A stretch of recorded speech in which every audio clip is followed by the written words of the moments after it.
Good evening.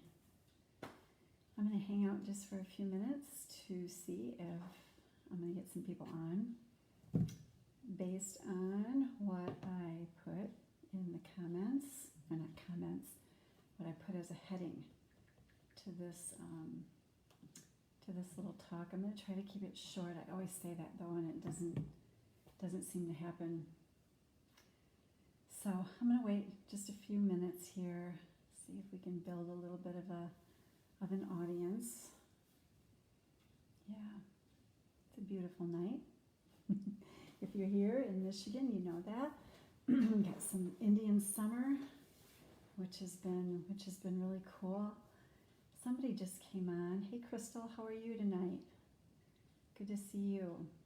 Looks like somebody else is on. I'm just going to wait just for a couple minutes just to see if a few more people come on. Hey Sammy, how are you?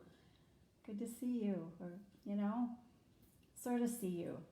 We miss you guys, and I hope Lisa is doing well, healing. It looks like it. So I'm gonna wait just a couple minutes. I haven't been on here in a while, doing a live in a little bit. So I was prompted to do this on Tuesday after a conversation that I had with my birth mother, who lives in Germany where I was born. So yeah, it was like almost right away, like, you should really get on, and I didn't. So here it is Thursday, and I'm sitting here tonight, and I told my husband, I really felt prompted to get on, so I'm going to do it tonight. I don't know if you've ever done a Facebook Live before. I've been doing them, I think now since 2017. In 2018, I did, I think 70 some Facebook Lives regarding fear, anxiety, and panic attacks. I get on every morning, Monday through Friday, and do Facebook Live exercise. And still, when I press that live, like go live button, I still get these butterflies that begin to attack me. Like, oh my gosh.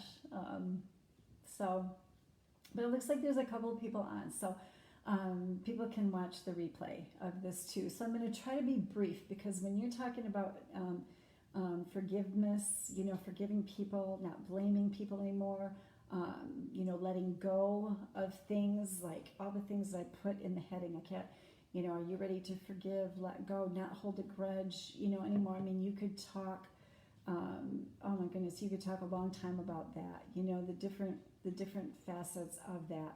But I'm going to just give you just this brief, very brief overview of my life a little bit, because this was prompted again by a conversation that I had on Tuesday, again with my birth mother, who lives in Germany. So yeah, I'm going to go really quick. My story can be really, really kind of long and involved. Hey, Julia. I don't know if it's Julia or Chris or both you guys, but hi. How are you? But I was born in Germany, and I came over to the United States when I was about 2.5-ish, 2.5, 2 3/4, something like that. I was adopted, by a family here in Frankenmuth, Michigan. I'm not going to go into that whole adoption. And my birth mother, I was her second child that was born out of wedlock. I have a half brother who's 6 years older than me, and we both have different fathers. So she lived in a small town, gets pregnant again out of wedlock. People are talking about it a bit and things like that. And I was in foster care during the week while she worked, and her parents took care of my half-brother, and I was with her on the weekends. Well, somehow my dad befriends, my adoptive father befriends somebody who lives over in this city, Gunzenhausen, which is Frankenmuth's sister city that I live in. Anyways, and he finds out that there's this little girl, 2.5-year-old little girl that you could adopt her and bring her over. They knew my parents couldn't have kids. Okay, so so it wasn't like an involved adoption like it is nowadays. It's not like they had to travel over there. I didn't cost any money, which my dad says that's one of the main reasons they brought me over. Had to have a little physical and things like that, to be able to bring me over to the States. But that was basically about it. My mother will say now, my birth mother will say now, that she had very little time. It was like somebody approached her and said, hey, there's a family over in Frankenmuth that wants to adopt, Heidi, we think you should do this. They can give her a lot better life than what you're giving her, since you're a single parent, you got 2 kids already, you're not married, so she was like, okay, fine, I'll do it, right? So I come over here, I'm in Frankenmuth, adopted by a family here. I was an only child. That's a whole nother story. I'm not even going to get into that. My adoptive mother, unfortunately, had a lot of depression and a lot of just things. So forgiveness was needed where that was concerned, where she was concerned too, and that's a whole nother story. But I'm over here, and they have still a relationship with my birth mother. She's sending me things. I don't know who she is, though. I don't know who she is until I'm about in middle school, and I'm like, who is this who keeps sending me stuff? And they're like, well, it's your birth mother. Well, I went through periods of, I don't really want to talk to her. I don't really know what I think about that or feel about that. In fact, I would really rather have nothing to do with her. I mean, I don't even know her. I don't even, she gave me up. What the heck, right? Then there was times when I'd feel, maybe she'd send letters still and stuff, and I would feel very disloyal, to my parents and stuff too, especially my mother. My dad was much more like, hey, if you want to write to her, if you want to, talk to her, where my mother was more, my adopted mother was more like, it bothered her. So, I went through these periods of time and then a long period of just, I don't really care, to talk to her anymore. Doesn't really matter. I don't know her. I don't, Well, then, we began to kind of reconnect again a bit after my mother passed away, which is about 33 years ago, my adoptive mother. And we actually took our kids over there at the time in the late 90s. We took them over there twice. We had 4 boys at that time. We had a nice visit with her and stuff. It was really cool to see her. She let us, we stayed there. She was very hospitable, and but then I didn't visit for a long, long time, and she wasn't happy with that. And it was almost like I know now she has so much guilt. My birth mother has so much guilt and so much shame and so much sadness about giving me up for adoption.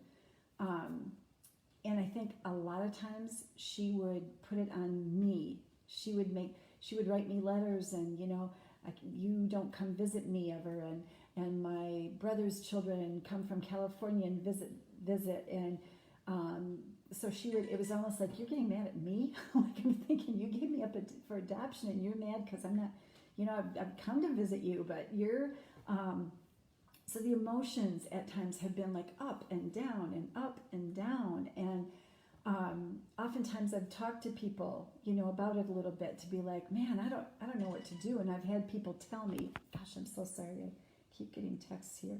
And I've even had people tell me, like, you don't owe her anything. Like, you don't owe your adoptive mother anything, Heidi. Like, she gave you up for adoption. What? Like, you don't even have to talk to her anymore if you don't want to. You don't even have to,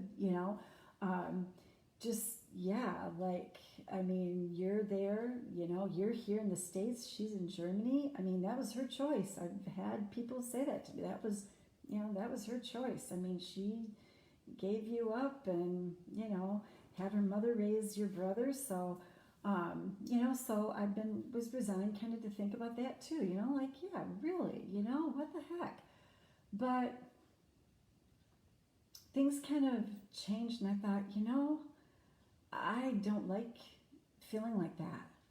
I don't like feeling bitterness toward her. I don't like feeling anger or resentment toward her, my birth mother, and I began to see her in a really different light.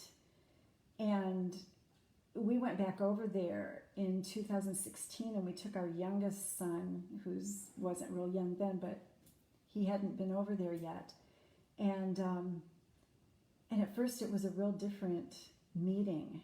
It a lot of years went by. I don't know how many years, maybe like 18 since I had been there. And there was some animosity with her. There was some little anger on her part almost and stuff. So things were very, very different when we went there the last time. But we did. I just killed her with kindness. We visited again the following year, which was 2017, and just kept talking, and I just kept calling her from time to time. And I was praying about it, and I had a friend who was praying about it too, just that just this relationship would settle in again, and that any bitterness, any hard feelings, anything would just be dissolved. Because you know what? It doesn't matter. Like having people that would say to me, "You don't owe her anything, Heidi. She gave you up for adoption."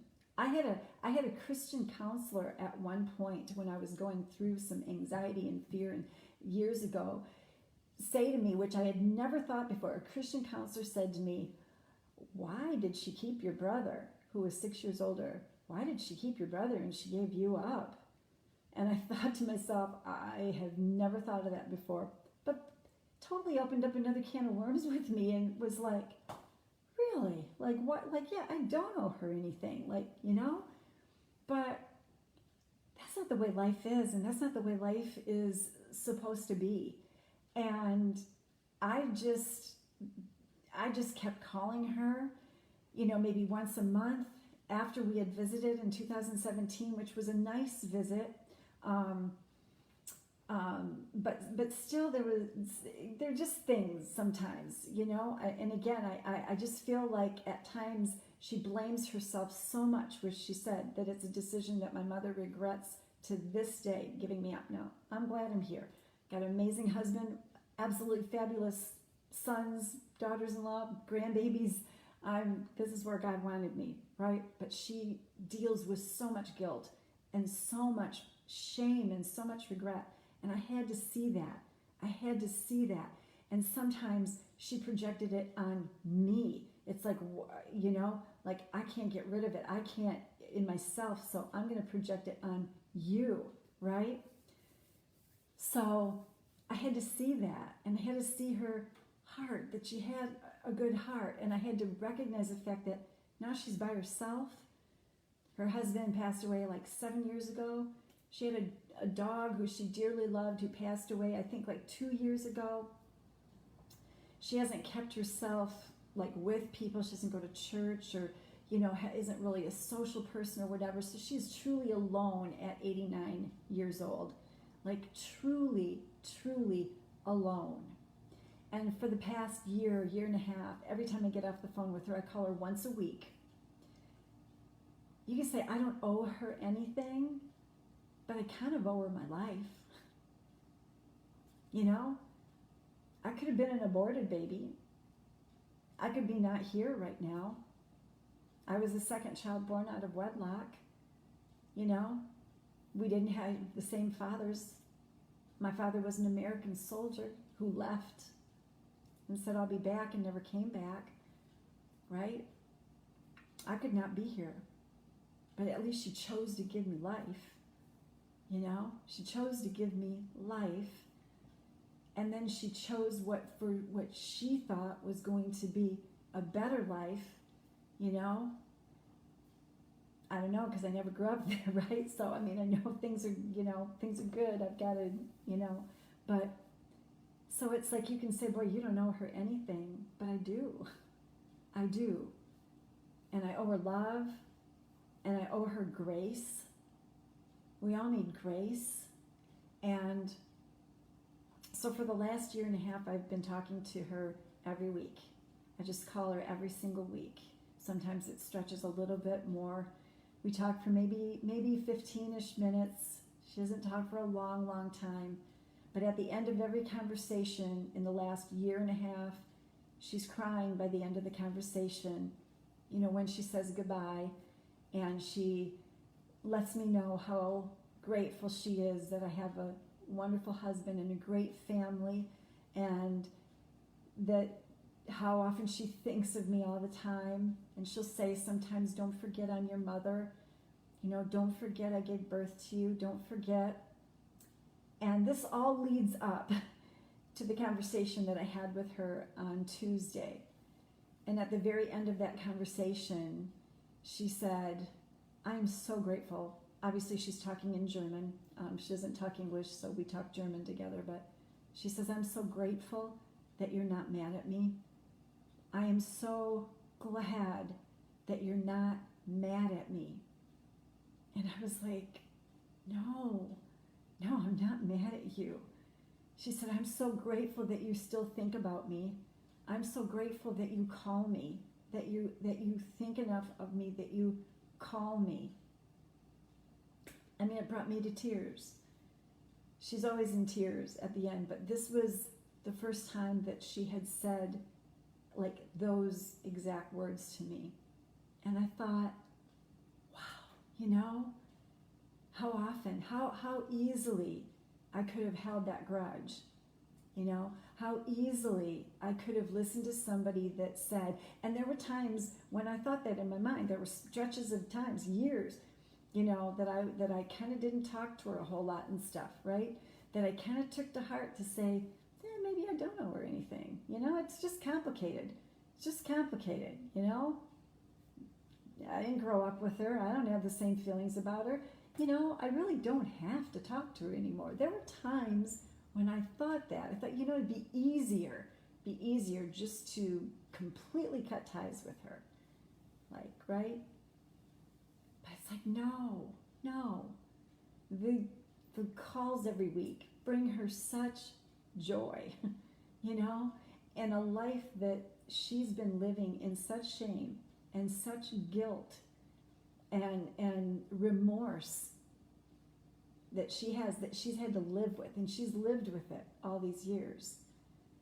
But she knows that her daughter, me, that she gave up for adoption, is not angry with her, is not holding a grudge,